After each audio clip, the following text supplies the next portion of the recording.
About 2 years ago, I became obsessed with learning as much as I could about vegetarian food. And I want to tell you the story about that.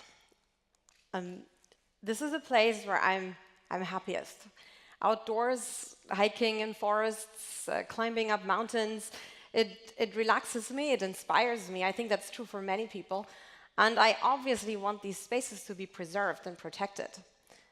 But I also look at the world like this. I love to explore and try food. I find that there's no better way of connecting with people and countries and cultures than by trying their food. And what I have found, I mean, to give an example, I was in a country house of a friend near Rome, and his mother offered me the porchetta that was from the region. And I would never want to stand there and say, but I'm vegetarian. I want to try this, I want to do this, I want to be part of the experience. And so for me, I want to eat everything and I want to be proud of that. Now, that's a big conflict because as all of you know, our love for food and the openness for wanting this all is, it threatens the environment that we also love. And that's bad. I mean, eating less or no meat is the most impactful choice, arguably, that an individual can make for helping to save this environment that I just showed up there. And it was a real big frustration for me. So I was just standing there saying, well, how can I solve this for me? And what I said I'd do, and that was like the compromise, is I said I just eat 80 or 90% less meat. I'm not going vegetarian, I'm not going vegan. I'm doing that because it's almost as impactful, and more importantly, because it's easy. How hard can it be? I can still eat meat on Christmas, I can still eat the porchetta at my friend's house, but most of the time I'll be vegetarian. Well, it's not easy. And show of hands, how many of you have tried to eat less meat? Yeah, lots. And how many of you have still eaten meat actually at this conference in the last 4 days or 3 days? We're at an innovation in food conference. Every other talk is about plant-based diets, and yet out in the cafe there is actually, I think more than 60% of the offering is meat. We looked at that. So we were thinking, why is it so hard? Why? I basically became obsessed with answering, why is this so bloody hard? How can that be? And that's where More Than Carrots comes in, the business that we founded. We're creating solutions for meat reducers. And I think the first thing to do there is, I mean, it's for diners, from diners. We're diners, we're not restaurants. The first thing that I think people have to recognize is that meat reducers are a separate target market. There is 40 to 50% of the population in most of the Western European and North American countries say that they want to eat less meat, but only 5% or so are actually vegetarian. And describing meat reducers, I think we love food. We will not make no meat our #1 priority in life, but we do still like the environment and we are health conscious. And why do we need solutions for this group? Because solutions for vegetarians are not good enough for us. And there are plenty of those. There's solutions for vegetarians, there's solutions for vegans, but they're very different. And we are mainly focusing on restaurant food at the moment, where it's particularly difficult to eat less meat. And I want to give some examples of like what I mean when I say that the solutions are not good enough for us. There are vegetarian food apps, and there are vegetarian filters within food apps. But normally these filters restrict us. They make us select vegetarian as a first choice.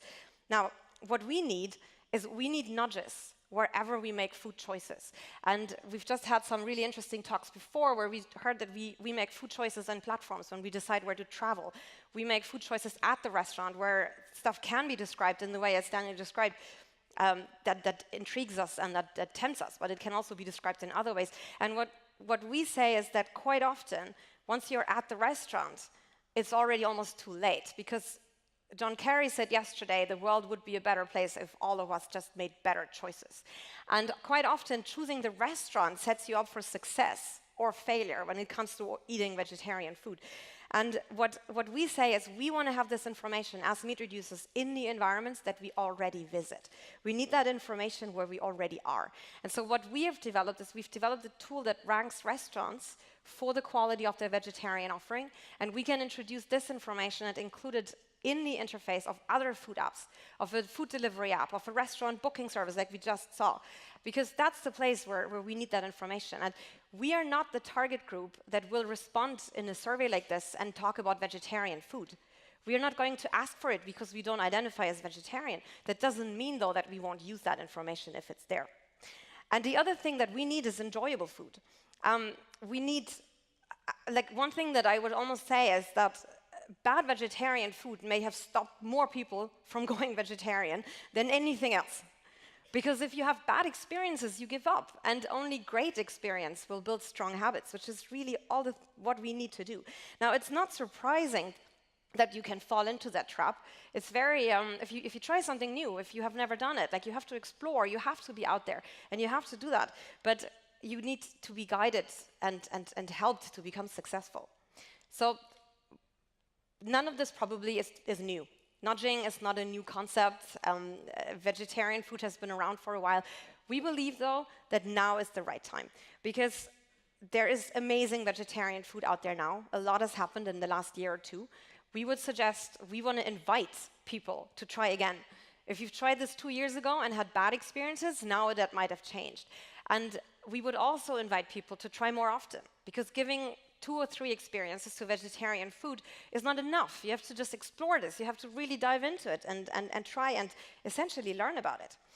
But the other reason why now is a good time is that more people care. And not just more diners, but also the head of product at food delivery apps that we've been speaking with care. The buyers at supermarkets care. Daniel has just shown us like 10 companies, big companies, they care. It's everyone wants to do this. They read the same articles that we read. And so we do have a long way to go, but it's an exciting market. It's a really exciting offering out there now. And brings me to the last slide. What can you do? Like, how can you get involved? Try vegetarian food. I mean, our blog is here, like, subscribe, tell your friends, tell people that you think should try, invite them to try this more often. And then we've just been talking about food apps. That's the big project we're working on at the moment. But I also showed before, we choose food, we make food choices in so many places. We choose restaurants, we choose destinations to travel, we choose dishes, we choose ingredients. I mean, if you have any other ideas of areas where you think that we should get involved, we've done a restaurant analysis, we've done branding and design. We want to represent meat reducers, and if you can think of any other environments where our content and our nudging can help, then we'd love to hear from you. Thank you very much.